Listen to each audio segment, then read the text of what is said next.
হঠাৎ করেই স্রোতের বিয়ে নিয়ে পরিবারের মধ্যে এত হইচই দেখে চমকে উঠল স্রোত। হ্যাঁ বন্ধুরা, ভিডিওতে লাইক দিয়ে দেখতে থাকুন। স্রোত কলেজ থেকে বাড়ি ফেরা মাত্রই স্রোতকে রায়ের মা বলতে থাকে যে স্রোত, আমাকে তোমার আঙ্কেল ফোন করে বলল যে তোমার আঙ্কেল নাকি তোমার জন্য যোগ্য একটা পাত্র সন্ধান পেয়েছে, আর সেও নাকি প্রফেশনালি ডাক্তার, আর সে খুব শীঘ্রই তোমার সাথে দেখা করতে চায়। আর আমাদেরও তাতে কোনোরকম কোনো আপত্তি নেই।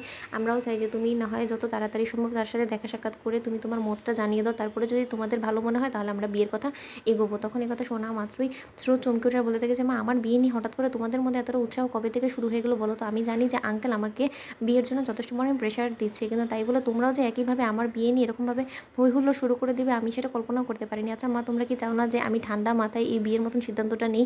তোমরা কেন বুঝতে চাচ্ছ না বলো তো? একের পর এক উদাহরণ তো তোমার সামনেই জলজান্ত রয়েছে, তা সত্ত্বেও তুমি কেন আমার বিয়েটাও দেওয়ার জন্য উঠে পড়ে লেগেছো বলো তো? তারপরে যদি রাই দিদিভাই এবং নীলি দিদিভাইয়ের মতন আমার সংসারে অশান্তি হয়, তখন কি তুমি এটা মেনে নিবে বলো তো?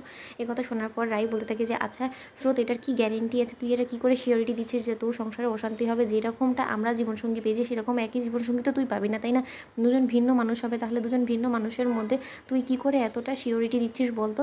শোন, আমি একটা কথা বলছি, আঙ্কেল যেহেতু তোর জন্য এই লাইফ পার্টনারটা চয়েস করেছে, তুই একবার না হয় ছেলেটার সাথে গিয়ে দেখাই কর না, তারপরে তো আমরা সাথে সাথে তার বিয়ে দিয়ে দিচ্ছি না। তখন এই কথা শুনে রাই বলতে থাকে যে দেখ স্রোত, আমি তোর ভালোর জন্যই বলছি, তুই প্লিজ আমার এই কথাটাকে এরকমভাবে ফেলে দিস না, তুই আমার অনুরোধটা অন্তত রাখ। ওদিকে দিদিভাইয়ের অনুরোধ ফেলতে না পেরে এক পর্যায়ে বাধ্য হয়েই স্রোত যখন ছেলেটার সাথে দেখা করার জন্য রাজি হয়ে যায়, এই সুখবরটা সার্থকের বাবার কান অব্দি পৌঁছানো মাত্র সার্থকের বাবা আনন্দে আত্মহারা হয়ে বলতে থাকে যে রাই, তুমি পেরেছো সত্যিকার অর্থে, আমি তোমার প্রতি চিরকৃতজ্ঞ থাকবো।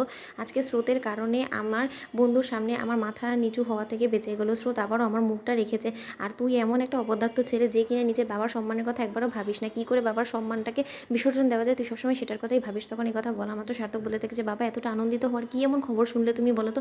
ও বাড়ি থেকে কী খবর দিয়েছে? স্রোত নিশ্চয়ই রাজি হয়নি। আমি তোমাকে বারবার করে বারণ করছিলাম যে স্রোতের উপরে চাপ সৃষ্টি করেও কোনো রকম কোনো কিছু ওর সিদ্ধান্ত থেকে তুমি ওকে নড়াচড়া করতে পারবে না। তখন এই কথা শোনা মাত্র সার্থকের বাবা বলতে থাকে যে ওরে, তুই এখনও পর্যন্ত স্রোতকে চিনিয়ে উঠতে পারিসনি। ওর পরিবারের জন্য অনেক কিছুই করতে পারে।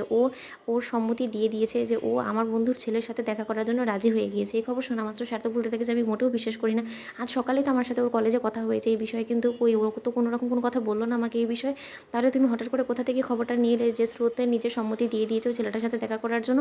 এই খবর শোনা মাত্র সার্থক বলতে থাকে যে আমি নিশ্চয়ই বুঝতে পেরেছি, ওর বোন নিশ্চয়ই ওর উপর চাপ সৃষ্টি করেছে ওকে বিয়ের জন্য রাজি করানোর জন্য। আমি বলে দিচ্ছি বাবা, যদি স্রোতের প্রতি এরকম করেই তোমরা দিনের পর দিন অন্যায় করতে থাকো, এরকম করে ওর উপরে প্রেশারাইজ করতে থাকো, তাহলে কিন্তু আমি সকলের বিরুদ্ধে রুখে দাঁড়াবো। আমি বলে দিচ্ছি, আমি কিন্তু এত সহজে স্রোতকে জোর জবস্তি করে বিয়ে দিয়ে দিতে দেবো না। তোমাদের কি মনে হয় বলো তো? এরকম করে ধরে বেঁধে তোমরা যদি স্রোতকে বিয়ের পিড়িতে বসে তো অমনি স্রোতের বিয়ে হয়ে যাবে, আর আমি সেটা চেয়ে চেয়ে দেখবো? সেটা কোনোদিনও সম্ভব না, কারণ আমি স্রোতের সাথে এত বড় একটা অন্যায় হতে দেবো না। তো বন্ধুরা, ভিডিওটি ভালো লাগতে লাইক এবং শেয়ার করে সাবস্ক্রাইব করতে ভুলো না।